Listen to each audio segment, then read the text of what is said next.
Then I took a smidge and applied it down there.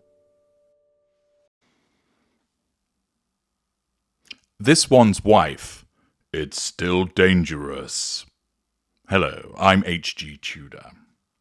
Army action man Harry believes that the United Kingdom is still dangerous. Yes.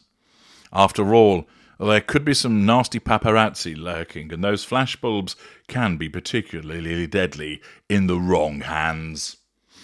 Naturally, Harry will know all about danger. After all, he ensured that a number of Taliban lost their lives, which prompted him to write about it and boast about the number of kills in a manner which is not something that members of the military ordinarily engage in. Of course, it would be typical Harry behaviour to do something which would create a problem for him and then complain about it afterwards as if it wasn't his fault. But what is Harry banging on about specifically? Well, Brianna Bell writes for page 6. Prince Harry believes it's still dangerous to take his wife, this one's wife, back to the United Kingdom after the couple resigned from their royal duties in 2020 and moved to the United States, in case you weren't aware that that is what they had done.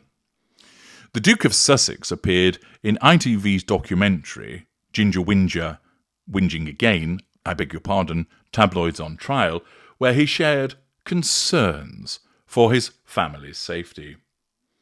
"Oh, they pushed me too far," he said of the press attention surrounding the couple, which has prompted the royal to file lawsuits against several media outlets, because, of course, Harry is the dragon slayer with his sword of truth.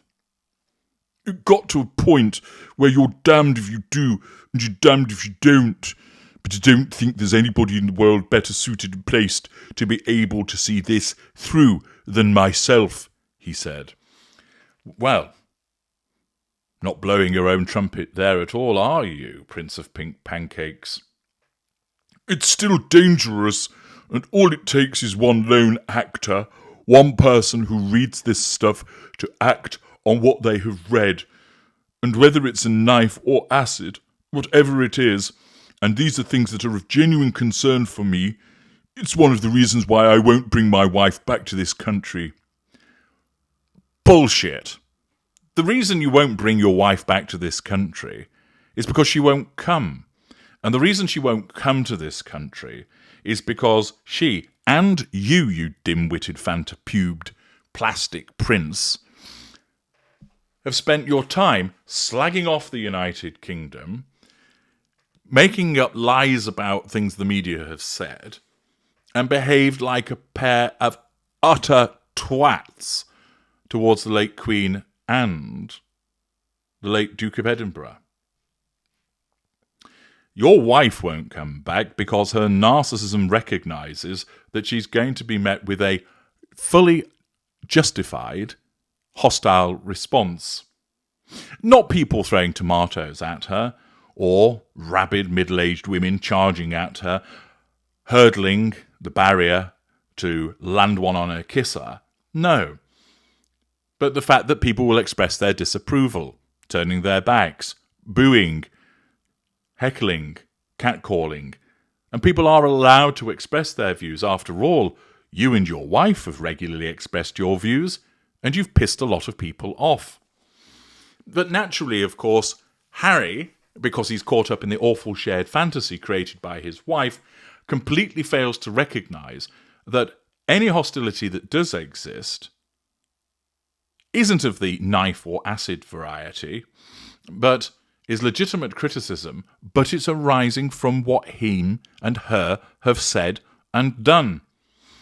Time and time again, the gruesome twosome fail to recognise that it is their behaviour which has generated this dislike, this disapproval, this disdain for the pair of them. Naturally, he's going to make a song and dance about these so-called threats, because he wants to get the security reinstated. He wants other people to pay for it. The pair of them want that, demonstrating once again this one's wife's sense of entitlement because of her narcissism, and Harry's sense of entitlement, something that he has always had, and driven by his own narcissistic traits. But of course, this complaint doesn't bear up to scrutiny. Has there ever been any instance of anybody seeking to have attacked the Sussexes with a knife or acid? They were booed at the service of booing, but nobody had sought to attack them. Nobody went for them at the attendance of the Queen's funeral.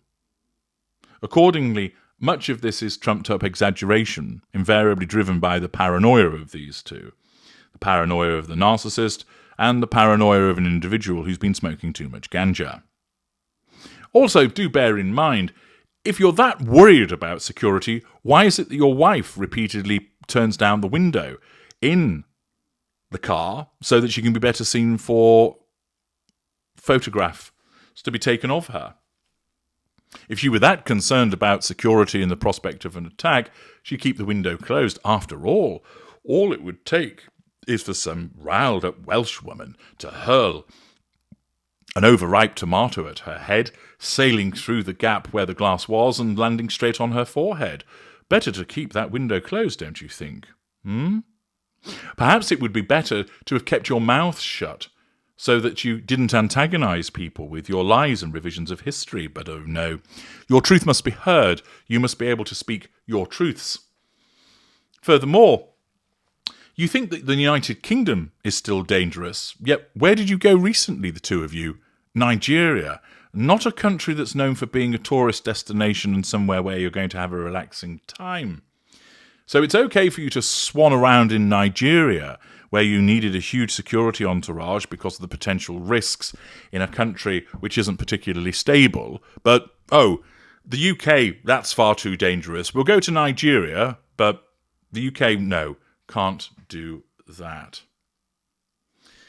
Thus, in the circumstances, it just demonstrates once again the idiocy of these two. They create the problem. They often behave in a manner which could potentially compromise their security through the things that they've said and the way that they behave in relation to security in the places that they go.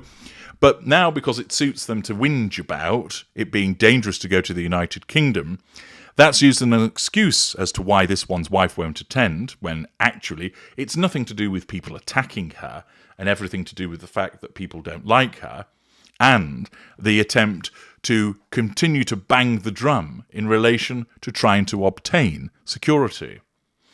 The article continues by explaining in 2022 it was revealed that Harry said he does not feel safe travelling in the United Kingdom without the help of security after he petitioned the UK government to provide additional protections when he and his family travel to his homeland. He and this one's wife, 42, were stripped of their security detail when they resigned as senior members of the royal family. This claim is about the fact that the claimant does not feel safe when he is in the United Kingdom, given the security arrangements that were applied to him in June 2021 and will continue to be applied to him if he returns.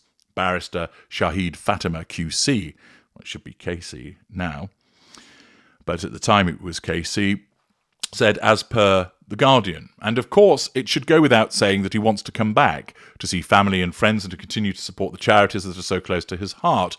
Most of all, this is and always will be his home. But Harry's attorneys claimed he and his family needed more protection. They had been subjected to well-documented neo-Nazi and extremist threats, according to a statement. In February, London's High Court ruled that Prince Harry and his immediate family would not be able to use tax-funded police protection when they visit the United Kingdom. Accordingly, rather than take responsibility that it is their own behaviour that could present a security risk and that they have to pay for it, that self-absorbed nature is, we want other people to pay for us in relation to problems that we have caused ourselves. Once again, the hypocrisy, the entitlement, the self-absorbed nature of the Sussexes is writ large. And the suggestion that the UK is still dangerous pales into insignificance when compared to other places that the gruesome twosome have visited. I'm H.G. Tudor. Thank you for listening.